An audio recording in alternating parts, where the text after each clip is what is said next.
Biomolecules chapter को ही आगे continue करते हुए आज की क्लास में मैं आपको ये टेबल एक्सप्लेन करने जा रही हूँ। अब इस टेबल में अगर आप ध्यान से नोटिस करें तो एक कंपैरिजन टेबल है ये, जहाँ पे कुछ एलिमेंट्स को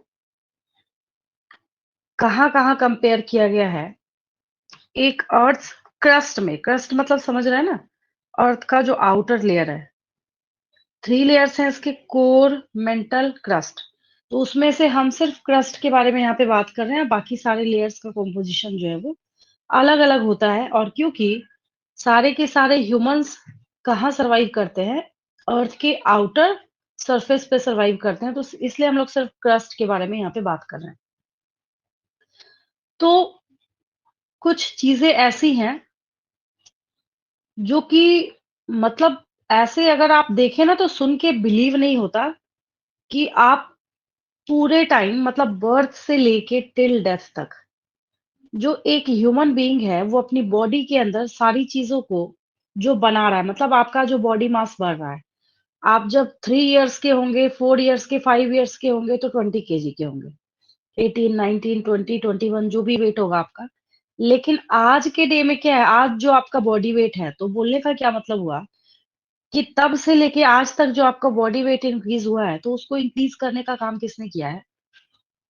आपने नेचर से सारी चीज़ों को लिया, कंज़्यूम किया और उससे आपने बनाया। जैसे एज़ फॉर एग्ज़ाम्पल, अगर आप 1 ग्लास ऑफ मिल्क ले रहे हैं, आपने वो पिया, आपको उसमें से प्रोटीन मिला। क्या मिला? प्रोटीन मिला।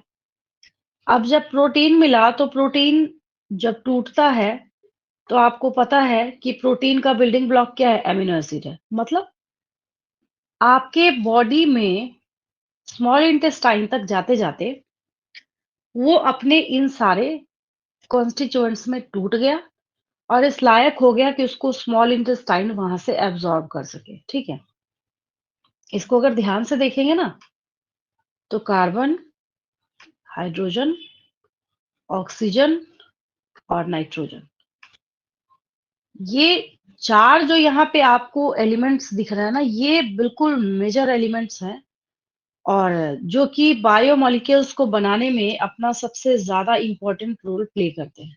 ठीक है, कार्बन, हाइड्रोजन, ऑक्सीजन और नाइट्रोजन। तो इस टेबल को जब आप एनालाइज करेंगे ध्यान से, तो आपको इसमें कौन सी चीज देखने को मिलेगी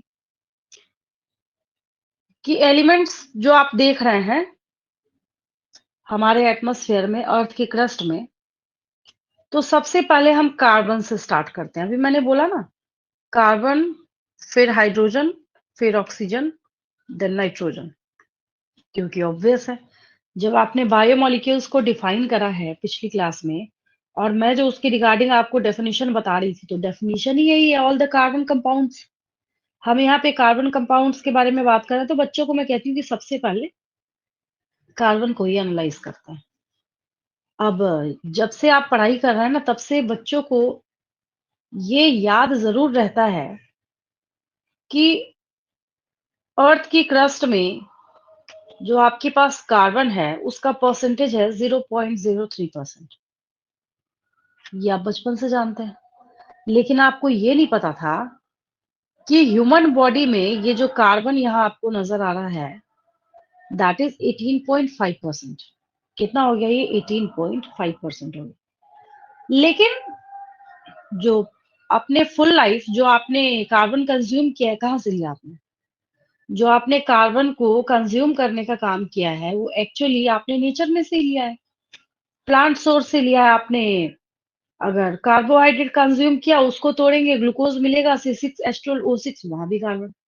अभी अभी मैंने आपको एमिनो एसिड दिखाया, वहां भी कार्बन। आप न्यूक्लिक एसिड्स देखेंगे, वहां भी कार्बन। तो हम तो शुरू में ही बोल ही रहे हैं, स्टार्ट ही हमने यहीं से किया है, कार्बन एंड इट्स कंपाउंड्स। तो आपसे पूछा जाएगा, 4 ऑप्शंस होंगे आपके पास, अभी बहुत आसान लगेगा, समझने के बाद बच्चों को याद भी हो जाता है इवन। इस पूरे टेबल को कराने के बाद, इतना ज्यादा समझाने के बाद, जब मैं ये टेबल हाइड भी कर दूं ना, तब भी अगर मैं वन बाय वन करके पूछूं, तो बच्चे हर एक एलिमेंट के परसेंटेज का आंसर करते हैं। ऐसा भी नहीं बोलूँगी नहीं करते हैं, बच्चा-बच्चा करता है।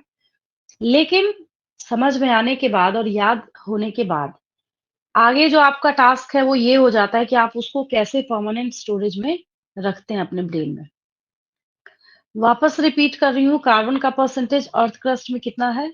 0.03%, while in human body it's 18.5%। ये बहुत बड़ा गैप है। ऐसा नहीं कि यहाँ पे 0.03 हमने बोला तो इधर हम 0.05 बोल रहे हैं। ऐसा नहीं बोला है हमने। यहाँ हम क्या बोल रहे हैं? यहाँ हम बोल रहे हैं कि ये गैप कितना है, तो 18.5% है ह्यूमन बॉडी में और अर्थ के क्रस्ट में, तो ये आप पहले से जानते हैं। 0.03% बचपन से आप पढ़ते आ रहे हैं, आपको पता है ऑलरेडी, ठीक है। कार्बन के बाद बात करते हैं हम लोग, कार्बन का याद हो गया सबको? कार्बन का अर्थ क्रस्ट में 0.03% और ह्यूमन बॉडी में, आपके बॉडी में 18.5%। कार्बन के बाद देन हम लोग हाइड्रोजन के बारे में बात करते हैं। H2O वाटर, और आपके बॉडी वेट का मोर देन 70% क्या है? वाटर है। तो वाटर का वेट है वहां पे।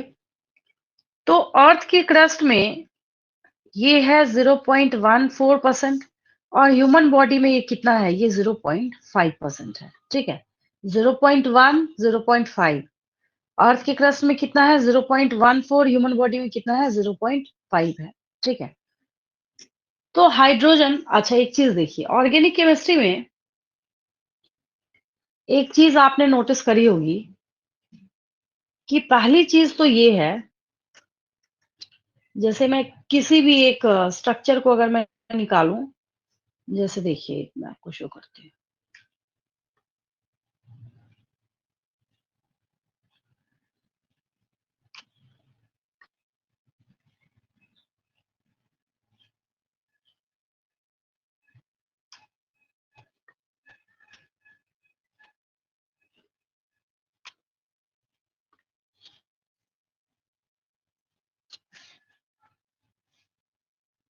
ये बेंजीन है, पता है सारे बच्चों को, C6H6, ये आप जानते हैं, बच्चों का फेवरेट है ये। किसी को कुछ बोलो, कुछ आए या ना आए, लेकिन बेंजीन जरूर आता है बच्चों को। बहुत आसान है, बहुत ही इजी है। तो आप, अब दोनों सही है, ऐसा नहीं है कि जो राइट साइड वाला है ये गलत है। अभी जल्दी जल्दी में जैसे हम अमीनो एसिड का स्ट्रक्चर लिखेंगे, बनाएंगे, तो फिनाइल अलानीन बनाएंगे तो फिनाइल लगाना है एक लाइन के साथ, तो हम पूरा लिखने थोड़ी जाएंगे, ये बना के इसी से काम चलाएंगे हम लोग। तो ऑर्गेनिक केमिस्ट्री में बहुत एक खास बात है। पहली बात ये, जहां कुछ ना लिखा जाए वहां कार्बन होता है। मतलब यहाँ पे ये जो आपको कॉर्नर्स दिख रहे हैं, दैट इज वेल नोन। आप इस कॉन्फिडेंस के साथ बना रहे हैं कि हमें भी पता है कि ये कार्बन है, और जो कॉपी हमारी चेक करेंगे उनको भी पता है कार्बन है, और जिसने साइंस की पढ़ाई करी है उसको भी पता है कि कार्बन है, ठीक है। जहां पे कुछ नहीं है वहां क्या है? कार्बन है, ठीक है। एक दूसरी बात भी पता है आपको कि जब कार्बन है और हम अगर यहाँ पे इस हाइड्रोजन को हाइड कर दें, यहाँ से हमने क्या किया, इसको हाइड कर दिया यहाँ पे, तो आपको अगर बोला जाए कि इसका कार्बन इज टेट्रावेलेंट, कार्बन क्या है? टेट्रावेलेंट है। मतलब अगर बिल्कुल जीरो लेवल पे मैं आपको समझाऊं, जिन बच्चों को नहीं पता या नहीं याद, तो कार्बन अपने साथ सिर्फ 4 ही चीजों को अटैच कर सकता है, ठीक है। 5वें को नहीं करेगा। 3 होगा, अगर 3 साइड आपने बनाया है तो एक जगह डबल बॉन्ड चला जाएगा, ये देखिए चला गया यहाँ पे। तो यहाँ तो हिडन है, मतलब यहाँ तो पता नहीं चल रहा क्या है ये। तो जब कार्बन को टेट्रावेलेंट बनाना है और आपके पास कुछ है ही नहीं, तो वहां पे वेल नोन होता है कि वहां हाइड्रोजन है। क्या है? हाइड्रोजन है। तो 2 बातें आपने सीखी, ऑर्गेनिक केमिस्ट्री की खासियत क्या है। पहली बात, जहां कुछ ना लिखा जाए वहां कार्बन है। और डबल बॉन्ड जब आप देख रहे हैं तो आप जैसे जैसे डबल बॉन्ड वहां पे बढ़ता जाएगा, हाइड्रोजन का नंबर कमता जाएगा। क्योंकि हाइड्रोजन ऐड कैसे करेंगे? अब यहाँ पे एक हमने लाइन दिया है तो 2 हाइड्रोजन थोड़ी लिखेंगे यहाँ पे। एक हमने लाइन डाला है तो एक ही हाइड्रोजन हम लिखेंगे यहाँ पे। तो ये हाइड्रोजन जो है ये इतना इंपॉर्टेंट रोल प्ले कर रहा है ऑर्गेनिक केमिस्ट्री में। तो कार्बन के बाद में बच्चों को कहती हूँ, उसके बाद हाइड्रोजन को याद करो, कार्बन के बाद हाइड्रोजन। अगर ये मैंने ऐसे ब्लैंक, अब मैं इसको यहाँ से हटा दूँ। अब ये वाला जो है, इसको हमने हाइड कर दिया, ये आपके सामने अवेलेबल है, ठीक है? मैं पूछूँ यहाँ क्या है? ऑटोमेटिकली आप बोलेंगे कार्बन। फिर मैं पूछूँ यहाँ क्या है? कार्बन है। फिर मैं एक लाइन डाल दूँ। मैं पूछूँ एक बात बताओ यहाँ क्या है? तो हाइड्रोजन है। अब ऐसा थोड़ी है कि आप अपने मन से बोलेंगे नहीं, यहाँ सल्फर है या यहाँ फास्फोरस है, नहीं। ये वेल नोन है कि ऑर्गेनिक केमिस्ट्री में कॉर्नर्स पे या एक स्पेसिफिक लोकेशन अगर आप असाइन कर रहे हैं, आप लिख नहीं रहे हैं उसको, बता नहीं रहे हैं, यहाँ आपने बोला नहीं है, यहाँ मैंने कार्बन नहीं लिखा है। यहाँ मैंने बोला भी नहीं, मैं पूछूँगी बताओ यहाँ क्या है? आप खुद ही बोलेंगे यहाँ कार्बन है। सारे के सारे कॉर्नर्स पे क्या है? कार्बन है। लेकिन अब अगर थोड़ा-सा और इसको क्लियर करना स्टार्ट करेंगे 1, 2, 3 चलो ठीक है यहाँ पे कार्बन है। बट कार्बन इज़ टेट्रावैलेंट 1, 2, 3 तो इसका मतलब यहाँ पे कुछ होगा। क्या है यहाँ पे? तो हाइड्रोजन है। तो ऑर्गेनिक केमिस्ट्री में जहाँ कुछ नहीं होता है, जहाँ कुछ रिप्रेजेंट ना किया जाए, that means that is carbon. Well known है ये, ऑटोमेटिकली आपको पता होता है कि ये कार्बन है, पहली बात। दूसरी बात, कार्बन को फुलफिल करने के लिए उसकी वो जो टेट्रावैलेंट है, उसको पूरा करने के लिए आपको जो चीज़ें वहाँ पे फिल करनी है, वो क्या है? तो वो हाइड्रोजन है। ये भी आप बहुत अच्छे से जानते हैं, ठीक है? तो यहाँ पे कार्बन के बाद आपने हाइड्रोजन का सीखा, इतना ज़्यादा इम्पोर्टेंट है कि आपको बनाना है तो एक हमने जो अपना पॉइंट ऑफ व्यू रखा, वो ये रखा पहला कि आपके बॉडी वेट का मोर देन 70% क्या है? वाटर है। और हमारे अर्थ पे इवोल्यूशन भी वाटर में ही हुआ है। वाटर के आने के बाद से ही क्या स्टार्ट हुआ है, यहाँ पे लाइफ का इवोल्यूशन स्टार्ट हुआ है, जो शुरू से लेके आज तक जो थ्योरीज प्रपोज की गई हैं, जो भी आया है, तो सब किसकी वजह से? वाटर की वजह से। सब में वाटर का एक बहुत इंपॉर्टेंट रोल है। तो मैंने अभी तक आपको दो याद कराया है। पहला कार्बन, वापस रिपीट कर रही हूँ। पहला कार्बन जो है, अर्थ के क्रस्ट में आपने 0.03% देखा था, ह्यूमन बॉडी में 18.5% देखा था। कार्बन के बाद हमने हाइड्रोजन की बात करी, तो हाइड्रोजन जो है ये अर्थ क्रस्ट में 0.14 पाया जाएगा और ह्यूमन बॉडी में 0.5% पाया जाएगा। कार्बन हाइड्रोजन के बाद अब आते हैं ऑक्सीजन पे। ये तो और भी मार्वेलस है। ऑक्सीजन के बारे में जब बात करते हैं तो अर्थ के क्रस्ट में ठीक है, ऑक्सीजन आप 46.6% जो है ये आपको दिख रहा है, बट ह्यूमन बॉडी में तो ये 65% है। ह्यूमन बॉडी में कितना हो गया? ये 65% हो गया। अब ये जो यहाँ पे आपको 65% दिख रहा है, तो इस 65% के दिखने का भी एक बहुत बड़ा रीजन ये है कि आप सोच के देखिए एक बात, कि क्या आपकी बॉडी का एक भी ऐसा सेल टिश्यू है जो विदाउट ऑक्सीजन सरवाइव करे?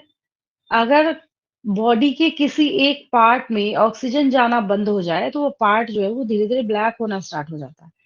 ऑक्सीजन जो है वो इतना ज़्यादा इम्पोर्टेंट है आपकी बॉडी के हर एक सेल के लिए, टिश्यू के लिए, हर एक चीज़ के लिए बहुत ज़्यादा ज़रूरी है, बहुत ज़्यादा रिक्वायर्ड है, ठीक है? तो ऑक्सीजन अर्थ क्रस्ट में 46.6% ये भी ऐसा भी नहीं है कि कम है, हम बोल रहे हैं कि 0.01 या फिर बहुत ही लेस नहीं। क्योंकि आपको पता है कि जो वेजिटेशन है हमारे अर्थ का और जो भी आपको फ्लोरा देखने को मिलता है, तो फोटोसिंथेसिस करेगा।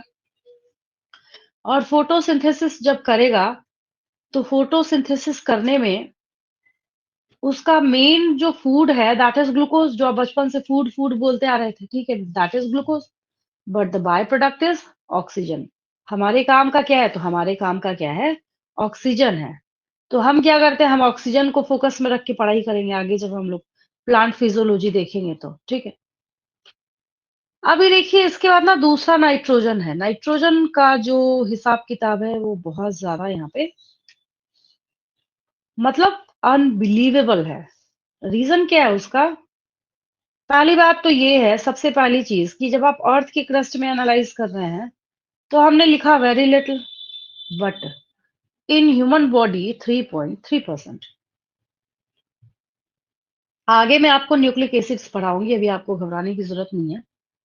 अभी मेरा बस इतना मोटिव है कि आप सिर्फ इतना देखें, आपको यहाँ पे जितने स्ट्रक्चर्स नजर आ रहे हैं, सब में नाइट्रोजन है।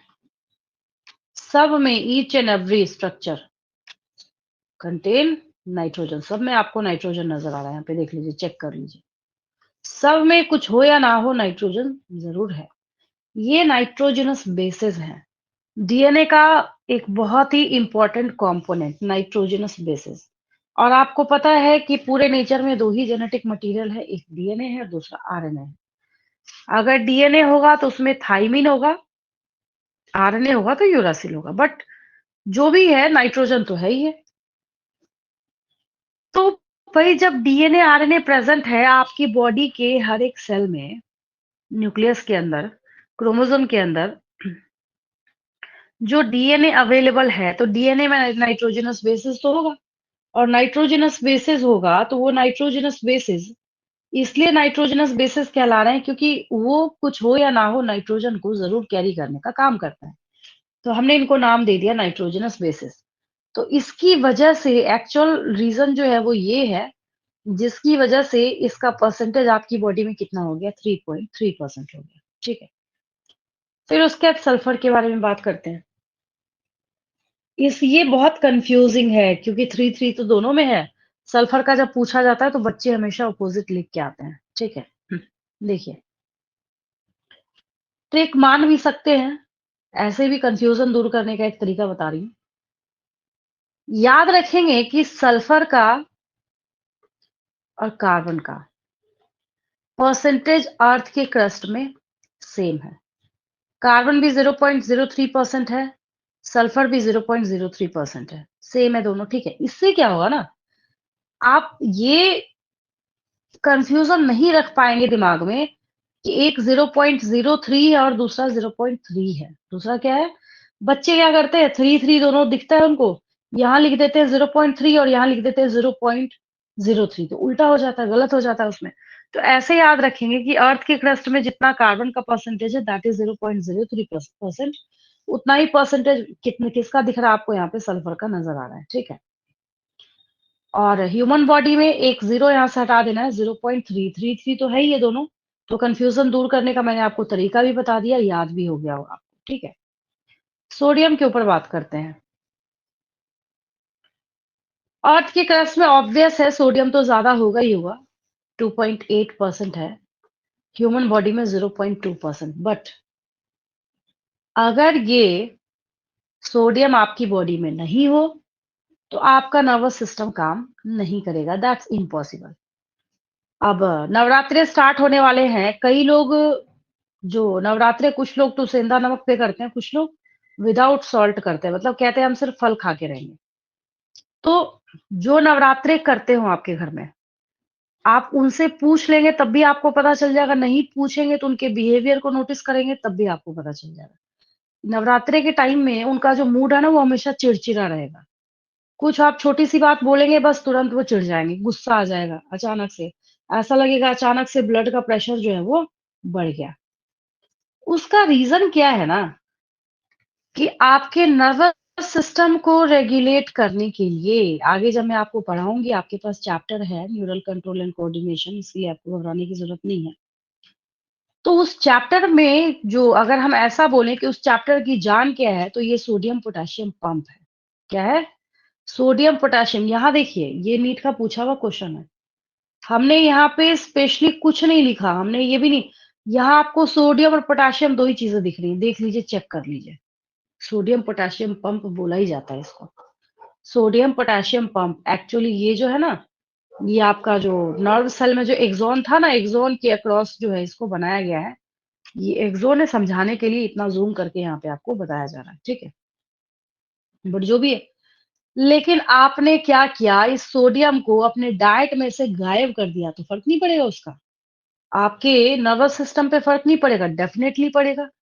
तो जिसकी वजह से क्या होता है, इतने मूड स्विंग्स होते हैं। और अगर हम ऐसा बोलें कि ब्रेन के ऊपर जैसा कंट्रोल होना चाहिए वैसा कंट्रोल हो भी नहीं पाता टोटली। और वैसे भी घर वाले बोलते हैं कि चलो भाई ठीक है, इसका फास्ट है, इसको रेस्टिंग स्टेट में छोड़ दो। वो सही में रेस्टिंग स्टेट में ही रहने लायक होते हैं, क्योंकि वहां पे नर्वस सिस्टम को जो मेन कोऑर्डिनेशन सप्लाई करने वाला जो यहाँ पे आयन एलिमेंट है वो मिसिंग है।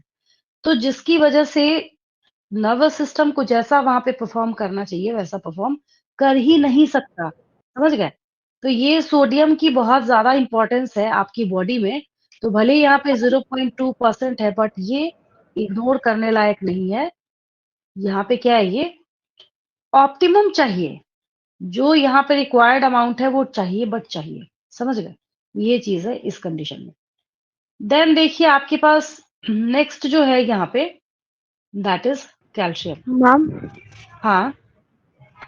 मैम सोडियम नहीं हो तो भी पोटेशियम है ना, तो फिर मैम पोटेशियम नहीं, नहीं, अकेले नहीं, काम नहीं, नहीं कर दोनों सकता? दोनों चाहिए, दोनों चाहिए। दोनों मिलके वहाँ पे दोनों का बैलेंस जो है वो चलेगा। कितना 3 आएगा, 2 जाएगा, ऐसे करके मैं पढ़ाऊँगी आगे जाके आपको। यहाँ पे देखिए रेशियो लिखा हुआ है। समझ गए? तो दोनों के दोनों ही चाहिए।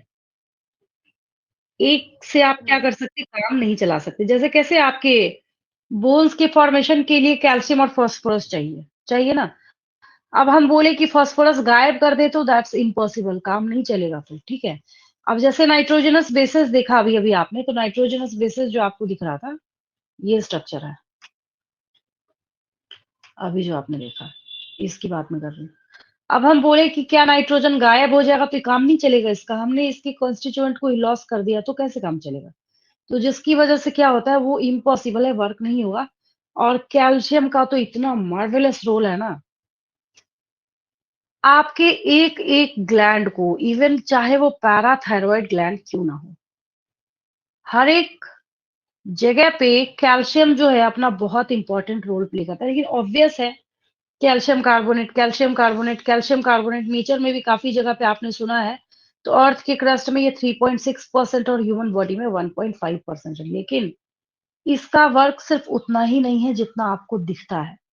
इसका वर्क जो है इससे कई गुना ज़्यादा है। इवन कि अभी जो मैंने आपको सोडियम पोटेशियम पंप समझाया है, उसके रेगुलेशन में भी कैल्शियम आयन्स अपना इम्पोर्टेंट रोल प्ले करेंगे, ठीक है? ये कैल्शियम का था 3.6 एंड 1.5%। उसके बाद हम लोग मैग्नीशियम पे आते हैं।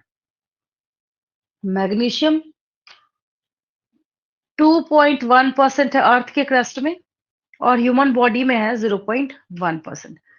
अब उसी तरीके से जो ये मैग्नीशियम है इसके बारे में अगर हम लोग बात करें, तो सपोज कीजिए कि अगर किसी पर्सन ने मैंगो जो है वो कंज्यूम किया या कोई भी प्लांट प्रोडक्ट जो है उसको यूज किया, तो जब मैं आपको सेल चैप्टर पढ़ा रही थी तो मैंने आपको बोला था कि एक प्लांट सेल दूसरे प्लांट सेल से मिडिल लैमेला से जुड़ा होता है। और मिडिल लैमेला का नेचर क्या था, याद कीजिए।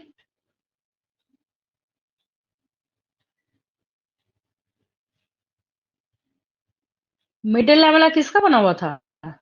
कैल्शियम एंड मैग्नीशियम पेक्टेट का। किसका बना हुआ था? कैल्शियम एंड मैग्नीशियम पेक्टेट का, ठीक है?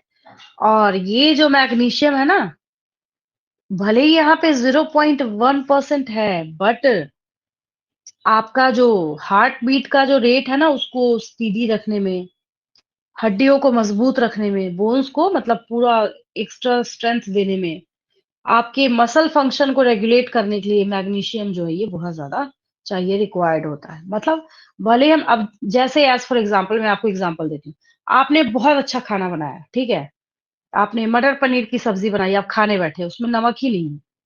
तो आप अगर एक बाउल में, कटोरे में अगर वो सब्ज़ी लेके बैठे हैं, प्लेट में वो सब्ज़ी लेके बैठे हैं, तो सब्ज़ी के वेट का नमक डालते हैं क्या उसमें? नहीं ना। 1 पिंच, 2 पिंच, मतलब बहुत थोड़ा-सा आप डालते हैं, लेकिन उसी से वो खाने लायक बन जाता है। तो उसकी इम्पोर्टेंस कितनी ज़्यादा है वहाँ पे। तो ठीक उसी तरीके से वैसा ही यहाँ पे इम्पोर्टेंट रोल कौन प्ले करता है, चाहे हम मैग्नीशियम की बात करें, चाहे हम कैल्शियम की बात करें, चाहे सोडियम की बात करें, चाहे सल्फर की बात करें, जो चीज़ें आपको यहाँ पे एक लिमिटेड अमाउंट में दिख रही हैं, भले ही आपको कम दिख रहा है, बट इसके बिना काम भी नहीं चलेगा, ठीक है? ऐसा नहीं कि कम दिख रहा है, चलो हम इसको गायब कर देते हैं तो काम चल जाएगा, नहीं। ये चीज़ें चाहिए तो चाहिए। इसका कोई अभी जो आप इस टेबल में जो चीज़ें आप देख रहे हैं ना, ये जिसका परसेंटेज आप ह्यूमन बॉडी में देख रहे हैं, ठीक है? चलिए ठीक है, सिलिकॉन तो ख़ैर नेग्लिजिबल है, उसके बारे में तो हम बात ही नहीं कर रहे हैं। लेकिन जो चीज़ें आप यहाँ पे देख रहे हैं ना, इनका ह्यूमन बॉडी में इन सारे एलिमेंट्स को छोड़ के कोई सब्स्टिट्यूट है ही नहीं। आप इसका दूसरा सब्स्टिट्यूट बना के नहीं काम चला सकते, ठीक है? फिर उसके बाद हम लोग सिलिकॉन के बारे में बात करते हैं। अर्थ के क्रस्ट में ऑब्वियस है 27.7% है, उसमें ज्यादा ही होगा। ह्यूमन बॉडी में क्या है, ये नेग्लिजिबल है, बहुत ज्यादा रिकॉर्ड नहीं किया गया है। ठीक है, तो ये आपका ये टेबल था। और बच्चों को मैं कहती हूँ कि अगर कभी ऐसा लगे कि ये, हाँ, याद होना नीट के पॉइंट ऑफ व्यू से बहुत ज्यादा जरूरी है, क्योंकि कोई भी इसमें से 4 ऑप्शन उठा के रख लिया जाएगा और किसी का भी परसेंटेज पूछा जा सकता है। चाहे सल्फर का अर्थ क्रस्ट में पूछा जाए, चाहे कैल्शियम का ह्यूमन बॉडी में पूछा जाए, चाहे कार्बन का ह्यूमन बॉडी में पूछा जाए, किसी को भी रैंडमली उठा के पूछा जा सकता है। और एक फेवरेट जो फॉर्मेट है क्वेश्चन पूछा जाने का, A B C D 4 option लिख दिए जाएंगे, सबका परसेंटेज मेंशन है, बट 3 ऑप्शन उसमें रॉन्ग होंगे और एक ऑप्शन उसमें राइट होगा। ठीक है, एक ये भी तरीका है उसके पूछे जाने का। ये टेबल क्लियर है, बिल्कुल समझ आया कैसे कौन कितना कैसे किस तरीके से प्रेजेंट है। Yes ma'am.